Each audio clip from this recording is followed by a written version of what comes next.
어떻게 해서 오늘을 새롭게 살 수 있냐고요? 어떻게 해서 오늘을 새롭게 살 수 있냐고요? 라는 제목을 가지고 말씀을 전하도록 하겠습니다. 제가 제일 좋아하는 이창수 목사님의 책을 읽다가 오늘 새롭게 살 수 있는 이유라는 책이 있습니다. 그거 나온 지 얼마 안 된 책인데요. 그 책을 보면서 오늘을 어떻게 새롭게 살 수 있는지에 대한 좋은 예화 하나가 있더라고요. 그분이 목사님이 그거를 답하기 위해서 이 예화를 넣은 건 아니지만 이 예화가 자꾸만 제 머릿속에 기억이 되더라고요. 한번 들어보세요. 어느 작가가 미국 뉴욕을 방문을 했습니다. 근데 그게 한국 사람인지 외국 사람인지 잘 모르겠지만 하여튼 뉴욕을 방문을 했는데 계속해서 자신의 눈에 밟히는 한 사람이 계속 떠오른다라는 겁니다. 그분이 누구냐면요, 길거리에서 그냥 꽃을 파는 할머니였습니다. 근데 그 할머니가 계속해서 뉴욕의 시내를 막 누비고 다니는데 그 할머니가 계속 눈에 밟히는 거예요. 왜 그러냐면 할머니가요 되게 허름한 옷을 입고 딱 할머니를 딱 봐도 이 꽃을 팔아서 겨우 생계를 연명하시는 분이셨기 때문에 그 할머니가 계속해서 눈에 밟히는 거예요. 그럼에도 계속해서 자신의 눈에 이 할머니가 계속 눈에 띄는 이유가 저렇게 해서 장사가 되겠나 할 정도로 너무나 허름한 옷을 입고 꽃을 파는데, 근데 자신이 도저히 이해할 수 없는 게 그런 허름한 옷을 입고 꽃을 파는 그 상황 속에서 할머니의 얼굴에요 너무나도 뭐가 그렇게 즐거운지, 뭐가 그렇게 행복한지, 행복할 조건이 전혀 보이지가 않는데 기쁨이 가득했다고 합니다. 그래서 작가가요 다른 데 돌아다니다가 너무 궁금해서 다시 그곳으로 가서 할머니께 가까이 가서 그냥 안녕하세요, 저는 누구고요, 그걸 그렇게 말하지도 않고 그냥 다짜고짜 그냥 그렇게 물었대요. 할머니, 뭐가 그렇게 즐거우세요? 이렇게 물었대요. 자기도 너무 궁금하니까. 갑작스럽게 이상한 사람이 나한테 찾아와서 다짜고짜 묻는 게 뭐가 그렇게 즐거우세요? 그렇게 묻는 그 질문에 할머니가 당황할 수 있지만 할머니가 당황하지 않고요 활짝 웃으면서 이렇게 답했다고 합니다. 아니, 세상이요 이렇게 아름다운데 왜 즐겁지 않겠습니까? 작가가 이 말을 듣고요 화가 나는 거예요. 이게 좀 뭔 소리를 하는 거야. 할머니의 대답에요 너무나 이해가 안 되니까요 이제는 더 비꼬듯이 이렇게 말했다고 합니다. 할머니는 고통이나 고민에 대해서 마음을 편안하게 만드는 대단한 재주가 있으신가 봅니다. 이렇게 말을 했다고 해요. 저 같으면 화를 낼 것 같아요. 이게 감히 어디서 비꼬는 말로 나한테 이런 말을 해. 그랬더니 할머니가 이런 말을 했다고 해요. 예수님께서 십자가에 못 박혀 돌아가실 때가 가장 슬픈 날이라고 하죠. 그러나 3일 만에 부활했다고 말하지 않습니까? 그래서 저는요 내가 불행하다고 느낄 때마다 딱 3일을 기다립니다. 3일을 기다렸더니 이상하게도 모든 게 정상으로 변해 있는 거예요. 이런 말을 하는 거예요. 이 예화가 진짜인지 아닌지는 중요하지 않고요.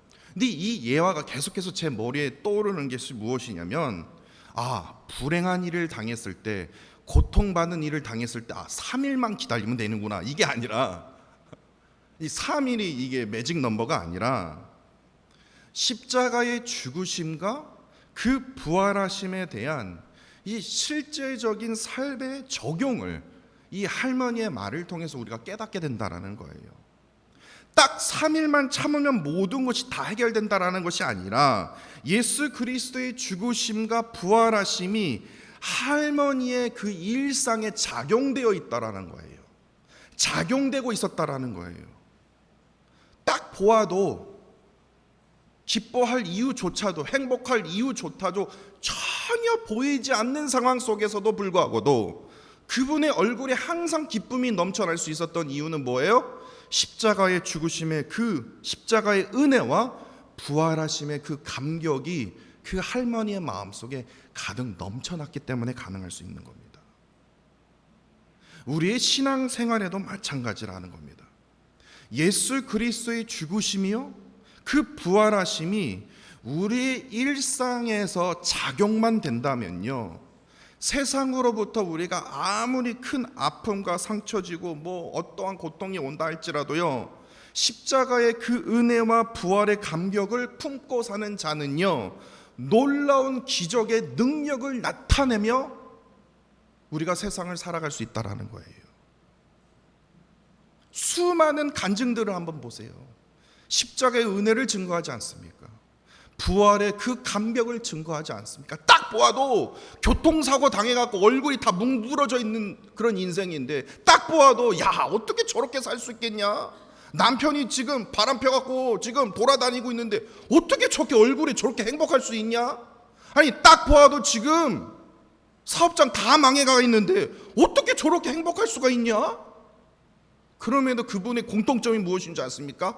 딱 3일만 기다렸더니요, 제가 이렇게 이겨놨어요. 이게 아니라, 그럼에도 불구하고도 십자가의 은혜를 증거하고, 그럼에도 불구하고도 부활의 감격을 증거했기 때문에 정말 행복할 수 없는 상황 속에서도 그분의 얼굴이요, 활짝 빛나고 있었다라는 거예요. 그렇기 때문에 우리 또한요, 우리가 세상의 일로 지쳐서 힘이 없고 또한 무기력해질 때 우리가 이겨낼 수 있는 비결이 무엇이냐고요? 바로 십자가의 은혜와 부활의 감격이 우리 안에 회복돼야 된다라는 거예요. 우리가 설교 전에 우리가 불렀던 찬양의 고백처럼요, 이것이 나의 간증이요, 이것이 나의 찬송일세, 나 사는 동안 끊임없이 뭐를 찬양할 거라고요? 구주를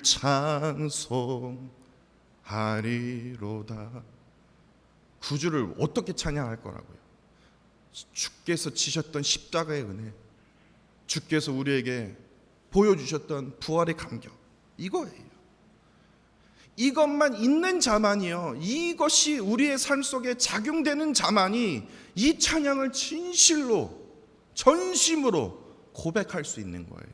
이 찬양의 마음에요, 완전히 두드리는 어떤 그런 고백이 될 수 있다라는 겁니다. 그렇기 때문에 오늘 설교의 제목입니다.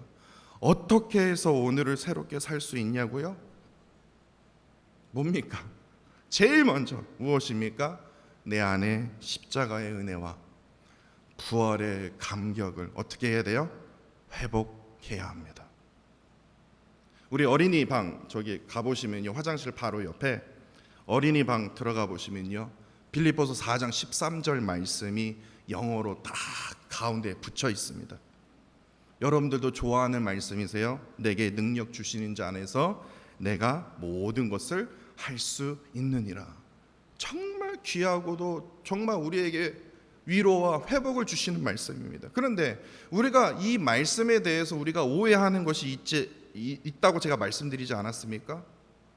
주 안에서 내가 하고 싶은 대로 모든 것을 다 할 수 있는 거구나, 그냥 주 안에 있으면 무조건 내가 뜻하는 대로 내가 원하는 대로 다 이루어지는구나, 이것이 아니라, 그렇게 됐으면 얼마나 좋겠습니까? 근데 그것이 아니라 사도 바울이 이러한 고백을 하기까지 이 사도 바울은요, 일체의 비결, 다시 말해서 자족을 배웠기 때문에 이러한 고백을 할 수 있었던 것입니다. 빌립보서 4장 11절로 13절을 보시면요, 여러분들이 잘 아는 말씀입니다. 내가 궁핍함으로 말하는 것이 아니니라. 어떠한 형편에든지 나는 자족하기를 배웠노니, 나는 비천에 처할 줄도 알고 풍부에 처할 줄도 알아. 이 모든 일, 곧 배부름과 배고픔과 풍부와 궁핍에도 처할 줄을 아는 일체의 비결을 배웠노라. 그렇기 때문에 내게 능력 주시는 자 안에서 내가 모든 것을 할 수 있느니라 라고 말을 했습니다. 당시 사도 바울은 복음을 전하다가 감옥에 갇혀 있는 상황이었어요. 그 감옥에서 고통받고 있는 상황이었거든요. 그 가운데서 오늘 이 빌립보서 말씀을 증거한 거예요. 편지에다 쓴 거예요. 그런데 더 어이없는 것은 빌립보서 1장 21절에 보니까요, 이렇게 사도 바울은 또 이렇게 고백했습니다. 이는 내게 사는 것이 그리스도이니 죽는 것도 유익함이니라. 죽는 것도 유익함이라고요? 왜 이러한 고백을 할 수 있을까요? 바로 사도 바울 속에 마음속에 뭐예요? 십자가의 은혜와 절대로 행복할 수 있는 조건이 아니거든요. 절대로 기뻐할 수 있는 조건이 아니거든요. 어떻게 이러한 상황에서 이러한 고백을 할 수 있습니까?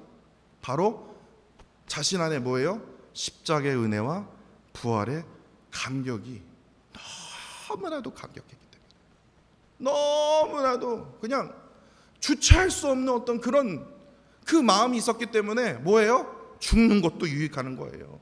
그리스도를 위해서 죽는 것도 나는 유익하다, 나는 기쁘다, 난 감사하다, 이러한 고백을 할 수 있는 거예요. 이런 의미에서 오늘 본문 말씀을 보면요, 정말 야, 어떻게 이럴 수가 있지? 라는 생각이 드실 것입니다.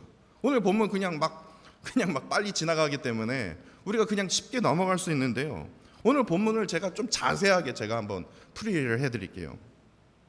당시 스데반 집사의 순교 이후에 예루살렘 초대교회에 큰 환란이 시작되었다고 제가 저번 시간에 말씀드렸습니다. 그런데 오늘 본문 1절에요, 드디어 이 큰 환란이 이제는요, 집사 딱 건드렸더니 이제는 사도들 건들기 시작합니다. 그러면 뭐 이제 교회가 이제 완전히 이제 기둥이 이제 흔들리는 거예요. 그런데 이게 하필이면 또 왜 이 일이 일어나는지 참 가슴 아픈 사건이 터지지 않습니까? 1절에요, 이제는요 헤롯 왕이 등장합니다. 종교 지도자들이 아니라 이제는 헤롯 왕이요. 근데 이 헤롯 왕이 직접 나서서 초대교회 몇 사람을 해하고자 계획을 이제 실행을 하게 되는데, 결국에 2절에요 어떠한 일이 벌어집니까? 야고보입니다. 사도 야고보가 헤롯의 칼로 죽게 됩니다. 이러한 사건이 터집니다. 그런데 그 옆에 있었던 누구예요? 사도 베드로는 죽지 않았어요. 그냥 잡혀갑니다. 왜냐? 사도 베드로도 야고보에 따라 같이 죽어야 되는데, 왜냐하면 참 운도 좋게도 3절을 보십시오. 그 당시 유대인들의 어떤 지금 상황이었냐면요, 유대인들의 이 최고의 명절이 무엇입니까? 무교절이라고 말하고 유월절이라고 말하는 그 절기가 시작되는 때였어요. 그러니까 7일 동안 그 절기가 시작이 됐는데 7일 동안의 그 절기가 끝나기를 기다렸다라는 거예요. 끝나면 어떻게 돼요? 이제 절기가 끝났으니까 그 다음에 사도 베드로를 어떻게 해요? 사도 베드로를 처형하면 된다. 그래서 4절을 보시면요, 헤롯 왕이 베드로를 감옥에 쳐넣는데, 잘 보세요, 4명으로 4조로 되어 있습니다. 4명으로 1조, 2조, 3조, 4조로 되어 있으니까 총 몇 명이요? 16명의 군사로 하여금 베드로가 도망가지 못하도록 꽁꽁이 아주 묶어놨다라는 거예요. 감시했다라는 거예요. 그리고 유월절 절기 정확히 7일 이후에 야고보처럼요 베드로를 처형하려고 준비하는 가운데 있었습니다. 그렇다면 먼저 우리가 살펴보아야 될 게 이 헤롯 왕이 누구냐고요. 이 헤롯 왕은요, 이 세계 역사를 보시면요, 세계 역사에 보시면 성경에는 헤롯 왕이라고 되어 있는데 세계 역사를 보시면 헤롯 아그리파 1세입니다. 헤롯 아그리파 1세인데요. 근데 이 헤롯 아그리파 1세가요, 우리가 이렇게 마태복음 읽어보면 우리가 그런 이야기가 나오지 않습니까? 아기 예수를 죽이기 위해서 그 베들레헴에 남자 아기를 모두 죽이는 사건이 터지지 않습니까? 거기 그것을 명령했던 그 왕이 누구냐면 헤롯 대왕입니다. 그래서 그 헤롯 대왕을 지금 이 헤롯으로 생각을 하는데 달라요. 왜냐하면 헤롯 대왕의 뭐예요? 손자가 누구예요? 오늘 본문의 헤롯 아그리파 1세이기 때문에요. 근데 그 헤롯 대왕처럼요 아주 나쁜 짓을 그대로 이제 이어서 행하게 되는데, 그 헤롯 아그리파 1세는요 그럼 어떻게 해서 왕이 될 수 있었을까요? 헤롯 아그리파 1세는 어린 시절에 이 로마에서 살았는데, 그 로마 학교를 다니면서 당시 그 로마 황제와 좀 친분이 쌓았다고 역사책에 기록이 되어 있더라고요. 그래서 신분으로 인해서 그 친분을 쌓아서 유대와 사마리아를 다스리는 왕이 되었던 거예요. 그러니까 황제 앞에 이제 굽신거린 거죠. 그래서 어떻게든 좋은 자리를 얻게 되었어요. 그런데 유대와 사마리아를 다스릴 왕이 되려고 하는데 이 유대인들이 아주 말을 안 듣는 거예요. 근데 그 유대인들이 그러면 좋아하는 행동이 뭔가 봤더니 이 유대인들은요, 이 그리스도인, 특히 이 초대교회 사람들을 엄청 싫어하더라고. 아, 이거다 이거예요. 그래서 내가 이 유대인으로부터 많은 환심을 사기 위해서는 이 초대교회를 박살내면 되겠구나. 그래서 이로부터 그리스도인을 참으로 악하게 박해했던 인물이 바로 이 헤롯 아그리파 1세입니다. 그래서 그에게 첫 번째로 희생되었던 인물이 누구냐? 바로 사도 야고보라는 거예요. 근데 이 야고보는 또 어떻습니까? 오늘 본문 2절에 기록한 대로 요한과 형제라고 되어 있습니다. 요한과 형제다? 그러면 사복음서에서 여러분이 딱 그게 생각이 나실 거예요. 야고보와 요한은 뭐예요? 형제이기 때문에 세베대의 아들입니다. 세베대의 아들이다라고 얘기한다면 그들의 출신이 세베대라는 그 아버지가요, 갈릴리 바다 어부의 출신입니다. 그러면 갈릴리 바다의 어부 출신이라면 또 누가 떠오릅니까? 바로 베드로가 떠오르지 않습니까? 그렇기 때문에 이들은요, 예수님의 제자로 부르심을 받기 전에 이들은 이미 뭐예요? 갈릴리 지역에서 어이 야고보, 어이 베드로, 어이 요한 친했어요. 알고 있었다라는 거예요. 고향 출신이거든요. 같은 고향 출신이라는 거예요. 일평생을 같이 지냈어요. 그랬더니 정말 감사하게도 뭐예요? 예수님의 제자로 부름을 받았어요. 그런데 여러분도 아시죠? 예수님이 측근 3인방이라고 얘기하기 좀 그렇지만요. 예수님이 가는 곳곳마다 하여튼 그 3명을 꼭 데리고 가지 않았습니까? 변화산에도 데리고 가고 하여튼 그 3인방이 누구예요? 바로 야고보, 베드로, 그리고 요한이었습니다. 그렇기 때문에 이들은요, 일평생 그냥 3년만 그냥 같이 지냈던 사이가 아니라 일평생 동안 딱 눈으로 봐도요, 친구이기 때문에, 그리고 동료이기 때문에 정말 가까이 지냈던 뭐예요? 사이였다라는 겁니다. 그런데 야고보가 어떻게 돼요? 헤롯의 칼에 처형이 된 겁니다. 그리고 베드로 자신은 어떻게 해요? 무려 16명이나 철통같이 지키는 그 감옥에 갇혀서 이제는 오늘 밤만 지나면 어떻게 돼요? 이제 나도 야고보처럼 죽겠구나, 이렇게 된 거예요. 여러분들이 한번 생각해 보세요. 이러한 상황이에요. 내 친구 야고보, 내 동료 야고보는 이미 저 세상으로 떠났고, 나는 오늘 하루만 딱 지나면요, 나는 이제 똑같이 죽는 거예요. 이러한 상황에 여러분들이 감옥에 갇혀 있더라면, 더군다나 그 감옥 속에 16명의 군사가 지키고 있어요. 그럼 여러분들은 어떻게 하실 겁니까? 그런데 오늘 본문은요, 정말 이해할 수 없는 베드로의 행동이 보여지지 않습니까? 6절입니다. 한번 자세히 보세요. 헤롯이 잡아내려고 하는 그 전날 밤에, 다시 말해서 이 밤이 지나면 어떻게 돼요? 이제 죽는 거예요. 이 밤이 지나면 베드로도 야고보처럼 똑같이 따라가는 거예요. 헤롯의 칼에 이제 처형되는 그 순간에 이러한 상황에서 베드로가 어떻게 지금 하고 있었습니까? 베드로가 덜덜덜덜덜 떨고 지금 뜬 눈으로 밤을 지샜더라, 이렇게 돼야 되지 않습니까? 저 같으면 그럴 거거든요. 와, 오늘 밤만 지나면 나도 야고보처럼 나도 죽는구나. 내가 이러려고 내가 예수님의 제자가 되려고 했나? 저 같으면 그럴 것 같아요. 근데 뭐라고 되어 있어요? 베드로가 두 군인 틈 사이에서 뭐예요? 두 쇠사슬에 매여 뭐예요? 누워 자더라. 참, 진짜 이건 또 뭔 시츄에이션이라고 생각되지 않습니까? 그런데 더 황당한 것이 있어요. 어떻게 자고 있었는지 오늘 본문의 저자가, 그 사도행전의 저자가 기록하고 있지 않습니까? 8절입니다. 천사가 막 깨우면서요, 야, 띠를 신어라, 띠를 띠고 실을 신어라, 그리고 겉옷까지 입어라. 그 말이 무슨 말이에요? 그냥 막 두려움에 떨다가 어떡하다 지쳐서 잘 수도 있잖아요. 그런데 자려면 확실하게 자야지. 그러면서 띠를 딱 빼고 신발도 다 벗고 겉옷도 있는, 뭐 자는데 불편하게 왜 겉옷도 다 벗고 편안하게 두 군인 사이에서 편안하게 뭐예요? 잤다는 겁니다. 이해가 되십니까?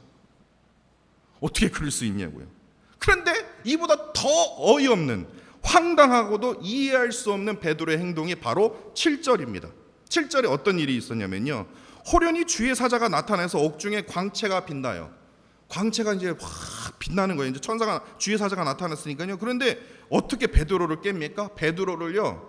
베드로야 그랬더니 딱 일어나서 어이구 천사네. 이게 아니라 이렇게 돼야 되지 않습니까? 아니 오늘 밤만 지나면 죽는다니까요. 그런데 얼마나 깊이 잤으면요. 그 주의 사자가요 어떻게 해요? 옆구리를 야 좀 일어나. 아니 어떻게 이럴 수가 있냐고. 이게 지금 제정신인가 할 정도로요. 캄캄한 감옥에서 광채가 빛났으면요 저 같으면 그냥 벌써 이게 뭐야? 라고 저는 그렇게 반응을 했을 것 같습니다. 그런데 베드로는요 광채가 빛나든 뭐하든 그냥 계속 자고 있었다라는 거예요. 얼마나 깊이 자고 있었으면 주의 사자가 더 급한 거예요. 야 베드로야 너 이러다 죽는다니까 빨리 일어나. 옆구리를 어떻게 해요? 쳤대요. 이렇게 기록하고 있다라는 겁니다. 그리고 또 놀라운 것은 뭡니까? 9절과 11절입니다. 베드로가요 얼마나 잠에 깊었는지 천사가 자신에게 지시하는 것이 야 너 이거 빨리 나가라. 그런데 이게 생시가 아니라 환상으로 여겼다라는 거예요. 그러고 나서 감옥에서 딱 나가니까 그제서야 하나님께서 나에게 감옥에서 나를 살려주시기 위해서 주의 사자를 나에게 보내주셨구나. 이걸 나중에 깨닫게 된 거예요.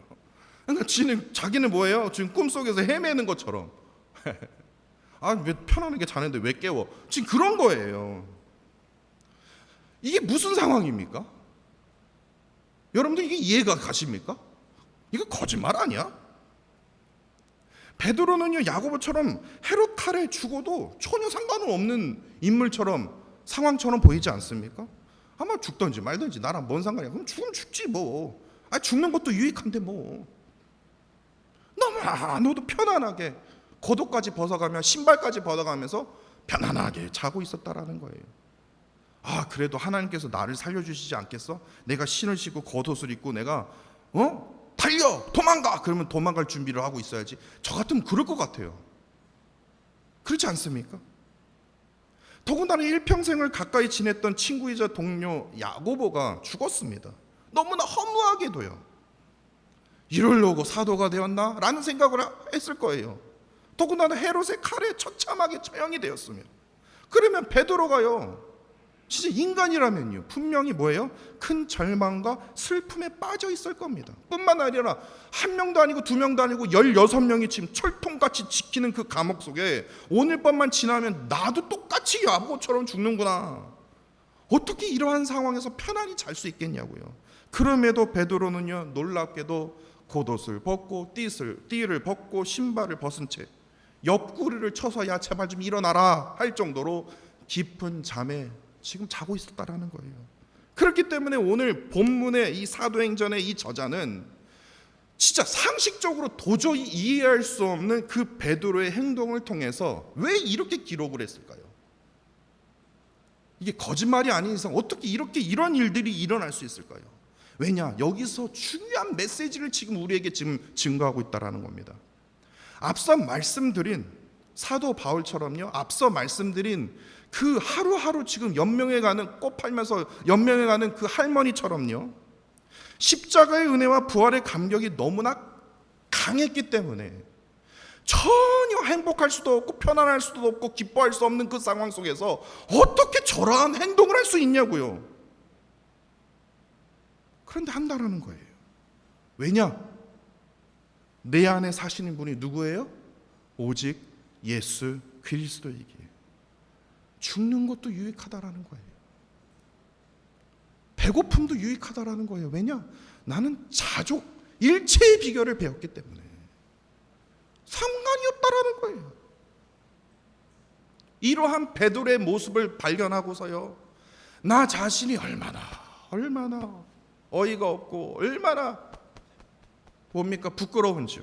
야 진짜 베드로의 이 조그만 모습으로 진짜 털 하나의 모습이라도 좀 닮아갔으면 좋겠다. 저는 하나 막 이게 안 되면요 제 생각이 안 되면 막 전 잠도 안 오고 덜덜덜 떨고 막 화를 내고 막 저 혼자서 막 씨름하고 있는데 야 어떻게 베드로는 이러한 믿음, 사도 바울은 어떻게 이러한 믿음을 가질 수 있었는지. 그렇기 때문에 그 할머니의 예화가 제 머릿속에 계속해서 맴돌고 있었던 것 같아요. 내 안에 십자가의 그 은혜와 부활의 감격으로 있다고 제가 여러분들 앞에 말을 하고 있지만요 그럼에도 불구하고도 저는 오늘 본문의 베드로처럼 행동하지 못했다라는 거예요.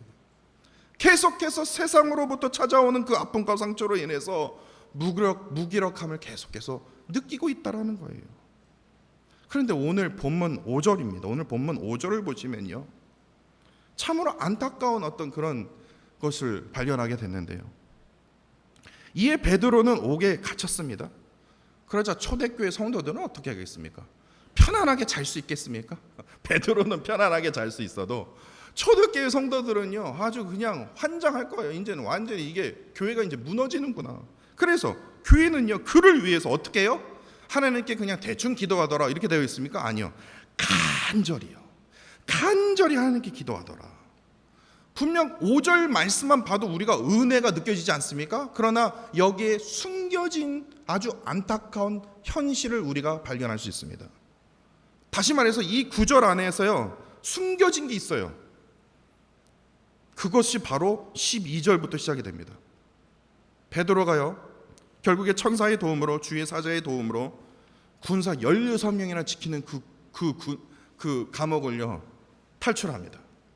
그래서 사도 베드로가 어디로 갑니까? 12절에 보시면요, 마가라 하는 요한의 어머니 마리아 집으로 갑니다. 정확히요, 그 집으로 들어가요. 그런데 13절과 14절을 보세요. 정확히 로데라라는 여자 아이가요, 집 대문을 두드리고 있는 베드로의 음성, 그러니까 문 좀 열어주십시오, 저 베드로입니다. 근데 이 로데로라는 그 여자아이가 딱 들었거든요. 그래서 베드로 사도 아닙니까? 그러면서 달려가라고 하는데 15절에 보세요. 여기서 동그라미 치십시오. 분명 이들이요, 하나님 앞에 뭐예요? 간절히 뭐예요? 기도하고 있더라. 다시 말해서 십자가의 그 은혜와 부활의 감격을 가지고 의지하면서 하나님의 이름을 붙들고 어떻게 해요? 간절히 기도하는 줄 아셨죠? 그런데 이들의 현실이 뭐예요? 야, 너 미쳤냐? 내일이면 분명히 죽게 된다니까 뭔 헛소리야 이거예요. 미쳤냐 너? 그러면서 간절히 기도하고 있다는 거예요. 야, 이게 나의 모습이구나. 내 입에서는요, 야 미쳤냐, 이게 되겠냐? 야, 너 지금 헛소리 하지 마. 절대로 안 된다니까. 그런데도요, 저는 여러분들 앞에 보이는 그 모습은요, 십자가의 은혜를 강조하고 부활의 감격을 강조하고 이게 뭐 앞뒤가 맞지 않다라는 거예요. 이들 모두들도요, 십자가의 은혜를 기억하고 있었어요. 부활의 감격 또한 기억하고 있었기 때문에 하나님께 간절히 기도하는 것처럼 보였습니다. 그러나 이들의 현실은 뭐예요? 미쳤냐? 이건 미친 일이야. 말도 안 되는 일이야. 이렇게 고백하고 있다라는 거예요. 오늘 밤만 지나면 사도 베드로도 똑같이 죽게 될 것이기에 세상으로부터 끊임없이 찾아오는 그 아픔과 상처 속에서 하나님께 계속해서 우리가 기도하고 있음에도 불구하고도 십자가의 은혜와 그 부활의 그 감격에 대해서는 뭐합니까? 미쳤다! 이거라는 거예요. 이들의 안타까운 그 모습을 우리가 오늘 본문 말씀을 통해서 우리가 확인되지 않습니까? 사실 그렇지 않냐고요. 우리가 불렀던 이 찬양, 아까 불렀던 그 찬양이요, 이렇게 고백하지 않습니까? 나의 평생에 가장 복된 일은 로또가 터진 것이라 올소이다.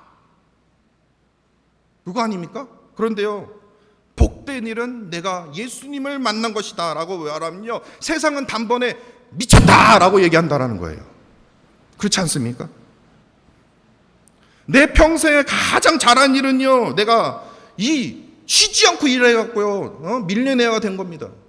투자를 해갖고요, 제가 대박을 터뜨린 겁니다.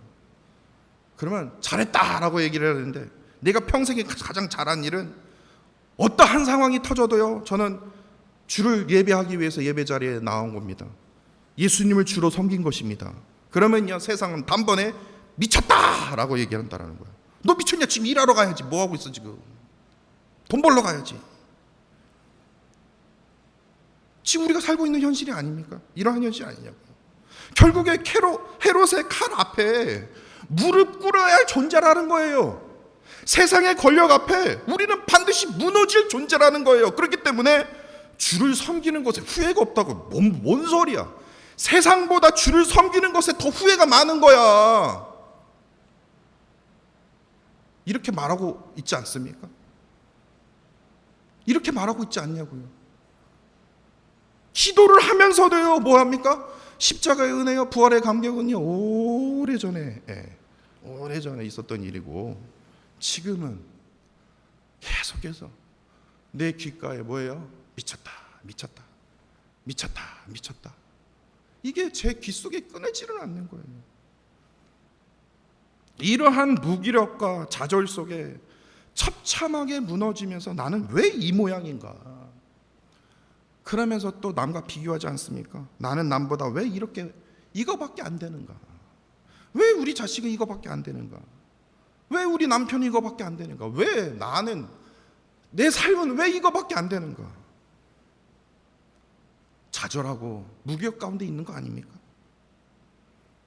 이럴 때 우리가 반드시 무엇을 회복해야 되냐면요, 십자가의 은혜와 부활의 그 감격으로 우리는 반드시 회복되어야 된다는 거예요. 십자가의 그 은혜와 부활의 그 감격이 회복될 만이 오늘 본문에서 베드로가 경험했던 이 말도 안 되는 사건이 우리의 삶 속에서도 찾아온다니까요. 어떻게 이럴 수가 있냐고요. 어떻게 이렇게 컴할 수 있냐고요. 어떻게 이렇게 행복할 수가 있냐고요. 어떻게 죽는 것이 유익하다고 야기할 수 있냐고요.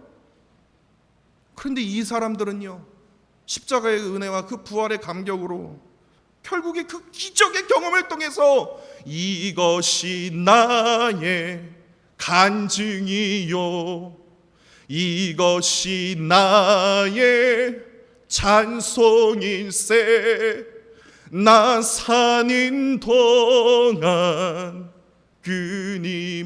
끊임없이 구주를 찬송하리로다. 이분들의 입에서는요, 지금 살이 타들어가도요, 마음이 뭉들어져 가도요, 이분들은 끊임없이 구주를 찬양할 거라고 이들은 고백한다라는 겁니다. 그렇게 다시 한 번 더 제가 성도 여러분들께 말씀드립니다. 오늘 설교의 제목입니다.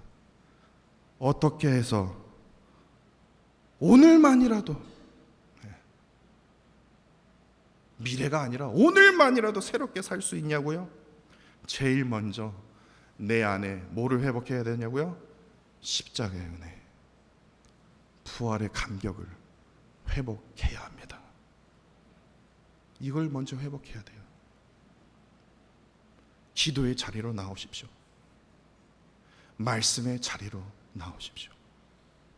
그럴 때만이 뭐예요? 십자가의 은혜, 부활의 감격이 찾아올 것입니다.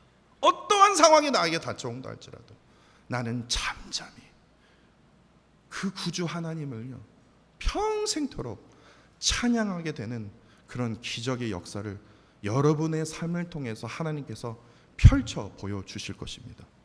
그러한 그 놀라운 은혜 가운데, 감격 가운데 거하시는 저와 사랑하는 성도 여러분들이 되시기를 간절히 원합니다.